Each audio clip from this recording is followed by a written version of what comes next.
If you love the look of grid paper in your journals, I've got some cool ideas for you today. These grid paper pockets started out as a white piece of 178 GSM matte cardstock. And these here were craft cardstock. These are my hand-drawn flowers, and I want to show you how easy they are to draw yourself. I've made the pockets just the right size to hold playing cards. This way you'll get an idea what you can fit in them. The kit has prints for the pockets with the grid lines included in 3 colours. It has a pocket with just the outline. This is going to be so handy because it's blank. You can print it on anything you like. It also comes with full sheets of grid paper in 3 colours. This can be used as an overlay for pages or anything else you want to add interest to. I've put the link to my shop for this kit in the description below, but for now, I want to show you how versatile it is using your home printer, craft cardstock, scrapbook papers. You can even use it with some of your favourite digital prints. So let's get started. The first one I'm going to make are just the basic pockets with the grid pattern printed on it. What I suggest is around about 176 GSM cardstock. If you go too heavy, these pockets can be a little bit stiff. And these large craft shopping bags are perfect. Just pull them apart and use either the inside or the outside colour. I've also got a roll of craft paper that I'm going to use. This paper's around about 100 GSM. I just get my A4 paper size and I use it as a template, and I cut out some sheets that are the right size to go through my printer. Then I choose the pockets with the black grid print on them and I put that through my printer. Now just cut them out on the black line, or you can cut the black line off, and we're ready to fold these flaps. You can use a scrapey tool or your bone folder. The pattern piece has a marker on the bottom that you can line up your flap. So I'm going to put a crease down both the right and the left side of my flaps. I do it on the outside first and then I fold them back towards the inside. The pocket is designed that the flaps fold towards the inside. So now we're going to fold the pocket in half, so just put a crease in the bottom here. Now before you glue your pocket closed, you can put a thumb hole in the front. I like using an oval. You can use a round punch, and my punch is a little bit blunt when it comes to punching through paper. Even though I put a second piece of paper behind it, it still didn't work. So the best way I can fix this is to recut it by hand. If you like to use distress ink, it's always a good idea to colour the edges before you glue it.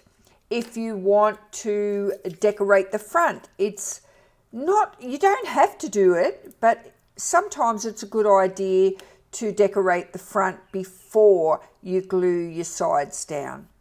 So this is just a washi tape style sticker. Now I'm going to glue my sides closed. The way I've designed this is that the little flaps get glued to the inside so you don't see them. So you just fold them towards the inside of the pocket, put some glue down and then close it. Just press that closed, and I have put some distress ink all the way around the edge of my pocket, but what I now do is I go back and I round the top corners off the top of this pocket. This demo here, we're going to be using a double-sided matte paper. It is 178 GSM. It's a beautiful paper to use in an inkjet printer. I've picked a very subtle print a very soft print. First, you print your DigiPrint on both sides of your matte paper. Then you put it back in your printer and you print your pocket print over the top. You can either print it with the grid or without. It's entirely up to you. Then all you got to do is cut them out and make them up. And coming up later in the video is a really cool way on how you can use them. This one couldn't be easier. I do not know a junk journaler who is not looking for a way to cover up the white backing on a scrapbook paper. Scrapbook paper is a really good paper to use in your junk journals. This grid paper is perfect because you can just cut down a piece of scrapbook paper to fit into your printer. Once you've cut it to fit in your printer, put it through your printer. You can pick the black, the grey or the green, whatever colour you want. Once it goes through your printer, bang, you've got a page ready for your junk journal. How easy is this? All you got to do is print the blank template on the printed side of your scrapbook paper, and I'm also going to use a scrapbook paper with the white on the opposite side. Now do the same as before. Cut it out, fold your flaps and fold the pocket in half. You'll see the white bit from the back paper shown at the top here, and we're going to cover this up. Cut about a 1-inch strip of paper and glue that down round the corners at the back. Cut your thumb hole. And you've got to do all this before you glue your pocket closed. Make sure the strip of paper that you put at the back is wider than your front pocket, or you'll have a gap there. I think you'll appreciate having the blank template in this kit because you can do your own thing with it. When you truly love making things your own, this one's for you. I'm going to use my template like a guide, and I'm going back to this very first template that I used as my guide.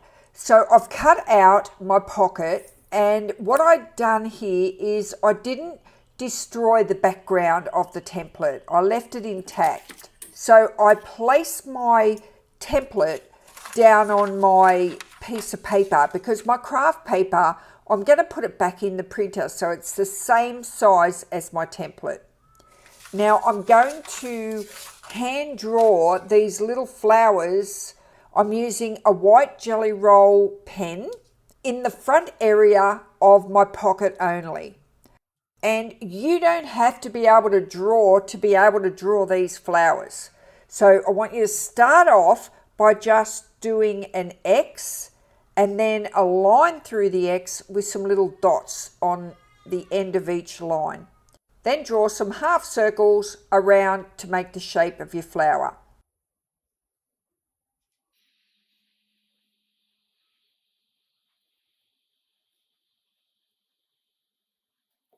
Then go and fill in each empty spot with another X.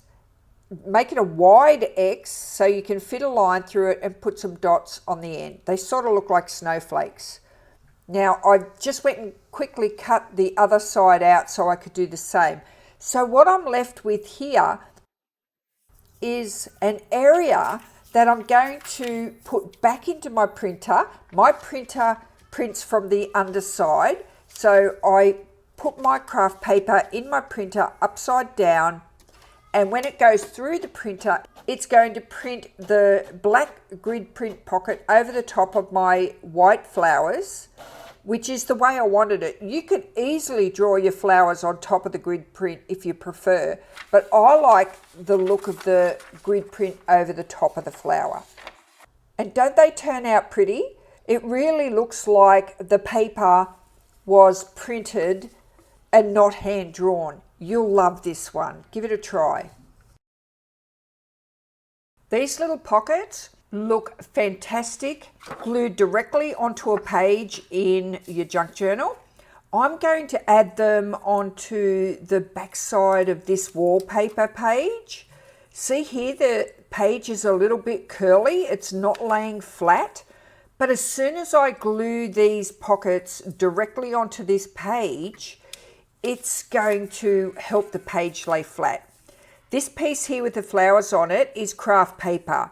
This is more suitable if you use a pocket that you've made with a light cardstock, because I'm going to make the top of the pocket protrude out a little bit from the page, so they're going to be a pocket and a tab at the same time. So it's best if you use your pockets with cardstock. Not too heavy, just something that's got a little bit of weight to it. So I lay them on my page, and I'm just going to put a light pencil mark where I know I've got to place them for gluing. I'm not going to make the back of them into a second pocket. You could, but I'm going to glue them straight down onto the page because I want to stop my page from curling. So I'm going to rub off the first pencil mark. The long pencil marks I've moved to the right a little bit so I can glue my pocket over the top of the pencil mark and you won't see it. So like I said, I'm gluing my pocket all the way down. I'm not turning it into a second pocket. So I'm just using the Barely Art glue to do this, and this one I do place it in a different place to the other two, so my tab is a little bit shorter. But this won't be the first or the last time I get this wrong. So I like to put my two end ones down first, and then it's much easier. I don't have to measure. I can just put my middle one in between the two. So now they're glued in place. This couldn't be easier. Just press them down, and it really did fix up my curly page. So when I lift this up, you'll really see the difference. And it's not even 100% dry yet, but look how it's flattened the wallpaper page out. So the left side here, it's curled from being rolled up because it's a vintage wallpaper. So it's probably, anywhere between 25 and 50 years old. And here we go. You can put whatever you want in these little pockets, and you've got the added bonus of them being a little tab that hangs out the side of your pages. You can put them directly onto a page, or you can add them to a flip out page like this. One of my favourite papers to use in my junk journal is coffee dyed paper. The second one might be grid paper. But instead of coffee dyeing my grid paper, I can just print my grid paper over the top of my coffee dyed paper. I've used the full sheet in the grey grid lines, and I've printed it over the top of this coffee dyed paper. I've just cut down a piece big enough to fit on the back of this wallpaper page. Remember the piece that I showed you a minute ago that was curling? When I glue this down on the back side of the wallpaper and smooth it all down, look at what happens. It's fixed. It's no longer curling. So this is going to be perfect for journaling on. How it was before, you wouldn't have been able to journal on it. The back of the wallpaper was designed to be glued to the wall, so it was a little bit rough, and now it's perfect for journaling on. And both sides of this wallpaper page now is laying nice and flat in my group of signatures. So this light grey grid print is just a nice, subtle print when you don't want that black grid right bang in your face. Here's some more ideas. There's lots of page ideas and lots of cover ideas for you to check out next.